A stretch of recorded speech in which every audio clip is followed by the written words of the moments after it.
So, friends, I want to share with you 7 reasons why I think you should embrace email marketing.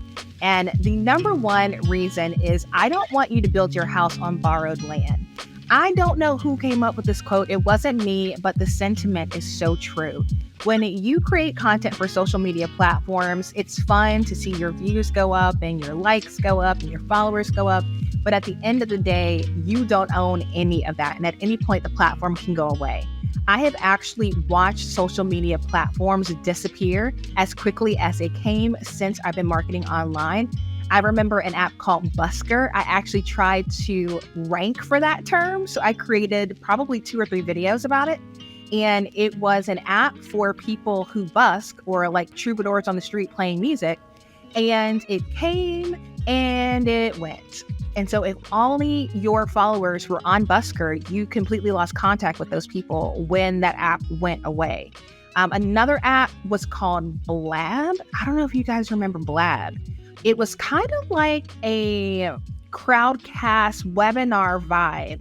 And with Blab, what happened is I guess just the cost to maintain the servers became too much. And maybe they didn't raise enough money on the front end. I don't know. But that app went away. And I remember it was very little notice. I even watched Periscope go away. And I thought, well, you got absorbed by Twitter. Like this thing is going to stick around. And now that's gone. So I would encourage you to not build your house on borrowed land. Like you are being provided an opportunity to market to your target market for technically free, but you do not own those accounts. And at any point you could get hacked, you could forget your login, the platform could go away. And so it's very important that you have another form of contact with your community. And the best form of contact, I think, is email marketing. Now, another reality is social media will go down. And I remember when this happened on Instagram and people lost their ever-loving mind. They had launches planned, they had campaigns planned, and there was one particular day, I don't remember the exact day, but Instagram went down and people lost their minds. And I really found it interesting what people did in response to that. So many people started flocking to Twitter to contact their Instagram people. And so Twitter got snarky about it, and it was just like a whole vibe. But the reality is social media is just another form of technology. How many times have you had technical difficulties? My job is tech education. Like I know well enough to know glitches and bugs and servers being down is normal. And so you need to have a backup plan that if you have a launch planned, if you're trying to make money in your business and you spent months and months planning for this, and one of the platforms that you intended on using to get your message out there goes down, you need to have another way to contact your community. And so email could be a good way to do a backup. Now, it is a lot easier for you to drive traffic to your paid offers if you use email. And the reason why, I'm sure you've been watching content on TikTok or Instagram, and you see something that you really like, and you realize you can't just go and buy it. You've got to go through this hunting process, whether it's hunting in the caption or DMing the creator or asking in the comments. And it's this whole like wild goose chase for no apparent reason versus an email. If you see something, if I say, partner of the week, this is what this tech tool does. If you want to use it, typically I just have a button that says, set up an account free on me, and you're done, right? You're not going through this wild goose chase. And what's really interesting about that is the more hoops you make a person go through to buy from you, the least likely they are to actually buy. So we are making life more difficult, more difficult on ourselves simply by using platforms like Instagram or TikTok to market our offers and not leaning into a list. Okay. So that is something that I really want you to keep in mind, is that we are making sales more complicated by leveraging social media tools because we are adding roadblocks for our customers to go from a desire to buy to their shopping cart. And so that is why platforms like, Flowdesk Checkout or Samcart or Thrivecart perform so well, because they reduce the amount of clicks necessary for a person to go through to buy from you. And so you got to think about that with social media as well. I also see a lot of you guys doing this weird like loop with your marketing where you tell somebody on Instagram to follow you on YouTube and then from YouTube to follow you on TikTok. And it's like the social media platform should be driving traffic to a location. Okay. And so at the end of the day, you're using that content to cause a person to take an action that's on your own land, whether it's your website or your email list by opting in and providing you their name and email. And so do not get so fixated on likes and followers and comments and views that you forget the purpose of why you're there. Now, some of you may literally be on social media just to kiki and hang out. And if that's the case, I really think you should go outside, but that's a whole separate conversation. I mean, honestly, social media at this point is really not about being social. Socializing should take place face to face. Even like private Zoom calls, I think are more effective than trying to be social on social media. Social media right now is a marketing tool. And so we need to use that marketing tool well if we're going to use it. Now, I believe that you can build deeper bonds and relationships with your community via email. I say myself with my community that there are things that I will never post on Instagram or I will never post publicly. And it's not because I have things to hide. I just know when you put things out for public consumption, people who do not know you can take things out of context, or even just the feeling of needing to defend your opinion is completely unnecessary if I just want to share a thought, especially if I want to share a thought with my people. And so that is why I created the Bootstrap Club. And it has taken variations throughout the years, but ultimately, this provides me an opportunity to talk to my people, to say, quite frankly, when I'm sick, when I'm struggling, when I need encouragement to read my Bible or whatever. These are my people. I have seen my friends go viral on various social media platforms, whether it's TikTok or Instagram. And what typically will happen when you go viral is you hit this threshold where you go beyond your circle and their circle, and complete strangers start stumbling across you. And when complete strangers stumble across you, they tend to think the worst of you. I don't know what it is about social media, but when strangers stumble across, especially if you are sharing a milestone, if you are celebrating something positive, people will always find something negative about it. And that is why social media tends to be a place where everyone feels the need to be on edge, where they have to curate what they share, where they have to hide some of their most personal sides of themselves, because they understand as soon as it goes out for public consumption, it can be twisted and turned into whatever, for whatever reason. And so I don't need that in my life. If I'm using social media to market my business, and there is a way to have a deeper connection with my community, why is that my first place to go when I have something to say? My email list, my YouTube channel that generates recurring income where I get paid to market my business, that should be my first line of defense, not dancing in my office to trending music. I've done it, not gonna lie, mostly because it's fun. But if I am truly using social media to market myself, to do business, I need to be business minded.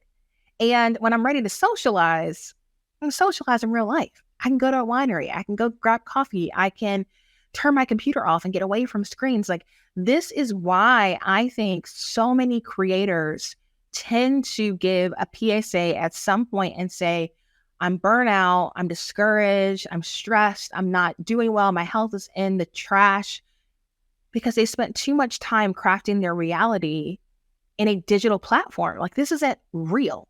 Like, if you really want to get to know me, like, yes, this is a part of my office, but it's well lit. It's from a specific angle.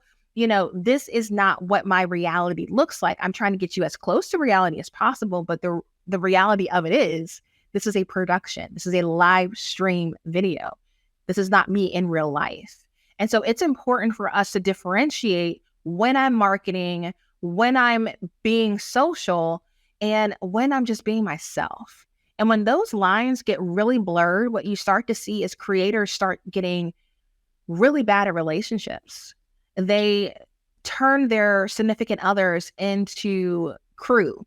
Instagram husbands used to be a thing where it's like you couldn't even spend time with the person that you love because you're too fixated on performing for strangers for no reason, because there wasn't really a strategy in that. And so I don't say this to be critical. I say this for you to be cognizant of the fact that maybe we've been doing it wrong. And I've noticed that when people start to distance themselves from social media and only show up in an intentional way, it frees up time for them to give better service to their paying customers and to nurture the people who are really, really for them in email and other platforms. And so I would tell you, like, we really need to take a step back and think, okay, am I really trying to make Facebook rich? Am I really trying to make Instagram rich? Or am I trying to generate generational wealth for my family? Am I trying to provide jobs and opportunities for my employees? Or am I fixated on what some tech company is doing? And am I going to give my own health, my own well-being to someone who treats me like a number? That was a little bit of a rant, but all of it was true. It gives you the freedom and control with your content marketing. When you have an email list, you can do whatever you want. You don't have to worry about what is, Billboard Top 100 at the time and looking for trending music. It's like, no, I can just do what I want. If I want to share a video, if I want to share an audio message, if I want to share a photo, like, I can do what I want because this is mine.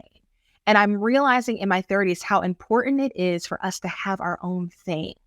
And so I would encourage you to find a way for you to find a place on the internet, and it probably is in your email, where you can just be yourself and not feel beholden to somebody else. So it gives you some freedom, but it also has a better ROI. I won't get into all the data. If you guys know, I am a Flowdesk University instructor, and I am very much engaged in what's happening with email marketing. And I am seeing that people tend to buy more from emails because they had to go through a process of even giving you their email in the first place. So you have already vetted them. Typically, you connected to a lead magnet, so you kind of know what they're wanting to learn or how they're wanting to work with you. And so if you're going to get a better return on your investment of time, because time is a currency that we invest in what matters most. Laura Casey said that, not me. Then we need to be using email, because we've got to fixate on, like, we only have so much time. We only have so much energy. Like, what's going to get me the most with the least amount of effort? And so email is going to do that for you. And the last thing I want to say about email is it's easier to create. And again, this is probably a whole nother topic for another day, but creating content for social media is not easy. Okay. Churning out all that content, posting daily or 3 times a week or whatever it is that you're doing, like, it's actually not easy. But we send how many emails a day? How many emails a day do you send? It's not hard. You don't even have to put images in it. You could do a text only email if you wanted to, put your little logo at the top and move on with your life. And so my whole thing is I'm trying to get people to embrace, this life of ease and flow. We've done the hustle and grind, and it has worn people to the nubs. And so now it's time to take a step back and say, that was cute, but we can do better. Those methods served a purpose for a time, but we need to do something different. And so that's one of the reasons why I'm live streaming so much, because I realize I'm a speaker. My background is theater. This isn't hard for me. But when I tell you, the first time I made an Instagram reel, like, I literally threw my phone across the room, because I own a video production company.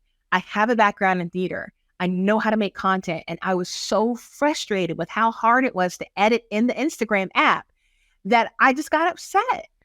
And the funny part is, I wasn't in a phase of life where I took that seriously and said, you know what, let that go. I'll just pour into YouTube. I kept trying to make it work. Hours and hours of trying to make it work when I could have just let it go. So I don't know where you are right now. I don't know if you are as frustrated with social media as I am. And when I say social media, I mean Instagram, because I'll be using TikTok. But even TikTok is not giving what it used to give. Okay. And advertisers are not putting their money toward TikToks like they do YouTube and email. So here's the thing. I strongly encourage you to give email another try. I'm actually seeing a new revival of email newsletters, and people are actually branding the newsletter outside of their normal brand. So you have things like the Morning Brew, which is just an email being sold, like people wanting to buy that list and buy that community because it was branded so well, it was so targeted, and the open rate was so good. And so you got to think to yourself, my email list may not just be a way to communicate with my community. It may actually be an asset that I could sell one day. And so what I would encourage you to do, I did this over the weekend, is I actually bought a domain to redirect to the landing page for my newsletter. And I'm probably going to use our time together in our Pomodoro session, mapping out what do I need to do to pour more effort into my list. So you guys can try Flodesk free for 30 days, which is the email marketing software that I use. And if you use my link, it's going to lock you into 50% off your first year. So that's going to save you a lot of money. And one of the reasons why I choose to use Flodesk is they do not charge me more based on the size of my list. I'm going to be honest with you. A lot of the email marketing softwares, as you grow your list, they will charge you more to email your list. And again, that whole feeling of this is mine. It's like, why are you penalizing me for communicating with my community? And so although Flodesk has fewer integrations and few features than some of the other bigger companies, that thing alone, telling me I am not going to penalize you as you continue to grow, is enough of a reason for me to stay. And so that is what I'm into. Their emails are visually interesting. They just rolled out Flodesk Checkout, which is a landing page solution as well. So you can build your list and sell your products in the same spot. So I'm really excited about where this company is going. And I want to encourage you, if you have questions about it, I'm pretty honest. I've got a whole playlist on my channel about Flodesk. I compare it to other companies, and I'm honest with the pros and cons, help you troubleshoot it if you're running into issues. And when there are feature rollouts, I tend to do videos about it because I get kind of the behind the scenes look and I get to try them out before you guys see it. I am excited to continue to provide you guys with a behind the scenes look on my business, to engage with you on a regular basis. If you are watching this on a desktop, you can see I actually added Mondays at 10 a.m. live to my banner. I did not want to do that for the longest time because I didn't want to commit. But this is so much more fun than creating carousel posts for Instagram. So this is what I'm going to do. Unless I literally am not home and can't do the setup because I'm bougie and I really like what I created here, then I'll be here Mondays at 10. Thanks so much for watching this video. If you would like to try Flodesk email marketing software free for 30 days and receive 50% off your first year, be sure to use my link, lashondabrown.com/Flodesk, or enter the code LashondaMBrown. For more Flodesk help, you can always check out my Flodesk playlist. Until next time, ta-ta for now.